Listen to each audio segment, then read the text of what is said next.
우리가 즐겨 먹는 음식 중에서 기생충이 가득한 음식이 숨어 있는데요. 주의하셔서 드셔야 합니다.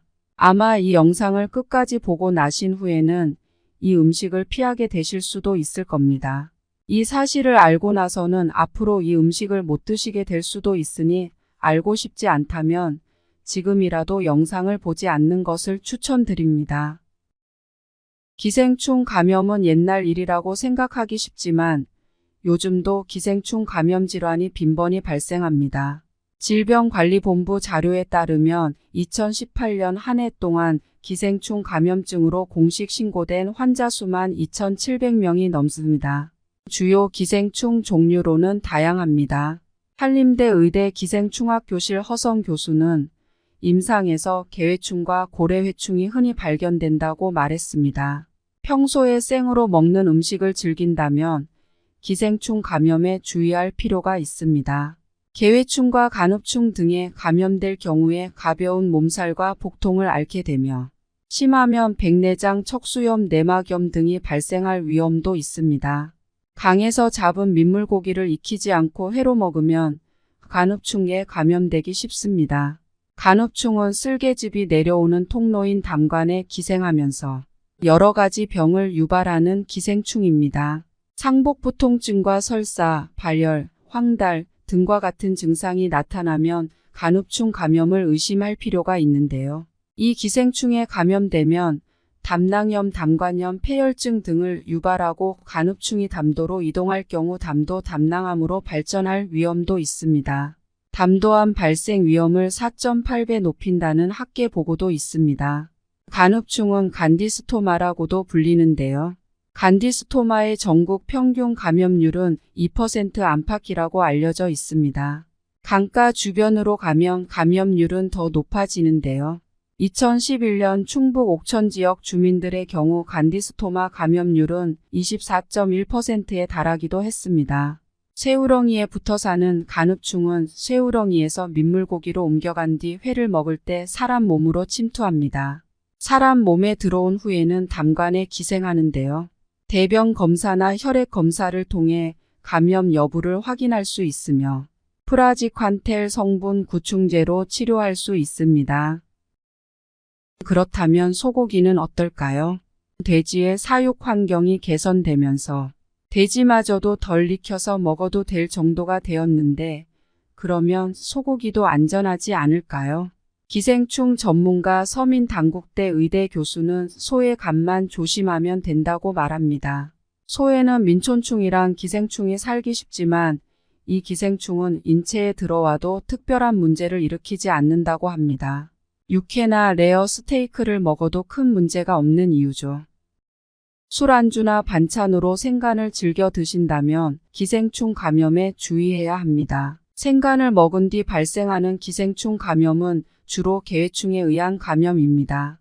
개회충은 소 말고도 염소, 개, 오리 등 동물의 간에서 발견되며 우리 몸에 들어오면 폐나 간에 기생합니다.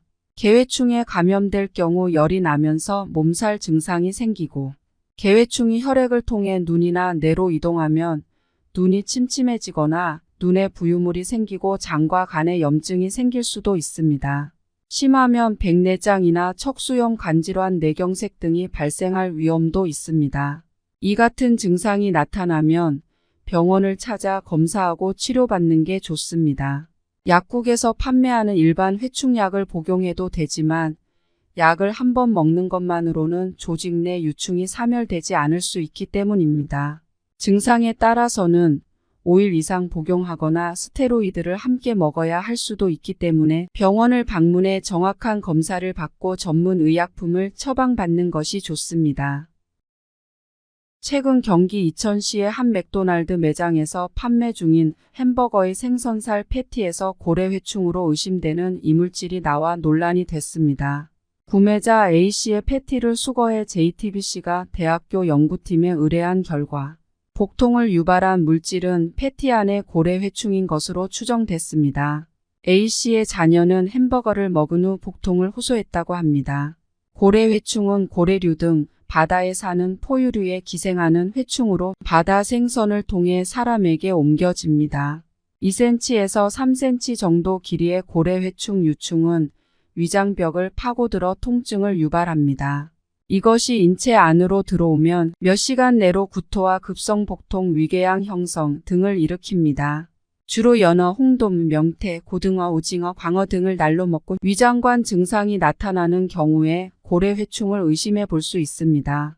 감염 부위는 80% 이상이 위장이고 소장, 대장, 식도 등으로 이동하기도 합니다. 기생충을 제거하면 완치되며 특별한 후유증은 없습니다. 고래회충이 의심된다면 내시경을 통해 진단을 받아보는 것이 좋은데요. 내시경을 시행해 유충을 제거할 수 있습니다. 고래회충 감염을 예방하려면 바다 생선을 날로 먹지 않는 게 좋습니다. 보관법도 중요한데요. 영하 20도 이하에서 냉동 보관하거나 60도 이상 온도에서 1분 이상 가열하면 사멸합니다. 신선도가 떨어지기 전에 신속히 내장을 제거해 보관하거나 충분히 가열 조리해 섭취해야 합니다. 기생충에 감염되지 않으려면 음식을 익혀 먹고 1년에 한 번씩 알벤다졸이나 플로벤다졸 성분 구충제를 복용하는 것이 좋습니다. 알벤다졸, 플로벤다졸은 몸속 기생충이 포도당과 같은 체내 영양소를 흡수하는 것을 막아 사멸시킵니다. 특히 공복에 먹으면 기생충 사멸 효과가 높다고 합니다. 다만 구충제를 먹은 뒤에도 계속해서 항문 부위가 가렵고 복통, 버짐 등과 같은 증상이 있다면 병원 검사를 통해 전문 의약품을 복용해야 합니다. 이 부분에서 추가적으로 말씀드리고 싶은 것은 구충제 섭취에 관련해서는 의견이 갈리는 부분이 있습니다. 구충제 섭취를 권하는 전문가와 구충제를 복용할 필요가 없다는 전문가의 의견이 대립되는데요. 허성 교수는 회충을 예방하기 위해 구충제를 주기적으로 복용할 필요는 없다고 말하고 있습니다. 회충 양성률이 평균 0.1%도 되지 않는 데다 약을 먹은 후 24시간이 지나면 반감기로 인해 약물의 혈중 농도가 떨어져 효과가 유지되지 못한다는 이유입니다. 허성 교수는 기생충 감염으로 인한 증상이 있어도 약을 안 쓰고 나아지는 경우도 많은 편이라며 심한 증상이 지속되는 등 필요한 경우에 의사의 판단하에 약을 써서 치료하는 게 적절하다고 말합니다. 오늘은 기생충에 감염될 우려가 있는 음식에 대해서 알아보았는데요. 말씀드린 음식들이 무조건적으로 기생충이 있으니 드시지 말라는 것이 아니며 분명한 영양학적 이점을 가지고 있는 훌륭한 음식들이 맞습니다. 그러나 기생충의 몸에 미치는 유해성과 감염 사례를 초점으로 주의하시길 바라는 마음에서 영상을 제작한 것이니 오해 없으시길 바라겠습니다. 제가 오늘 알려드린 음식들은 특히 주의해서 드셔서 안전하고 건강한 식사가 되시길 바랍니다. 오늘 영상이 도움이 되셨다면 구독과 좋아요 눌러주시고 소중한 주위 분들에게도 이 영상을 공유해 주세요. 그럼 저는 더 유익한 정보 들고 다시 돌아오겠습니다. 오늘도 건강한 하루 되세요.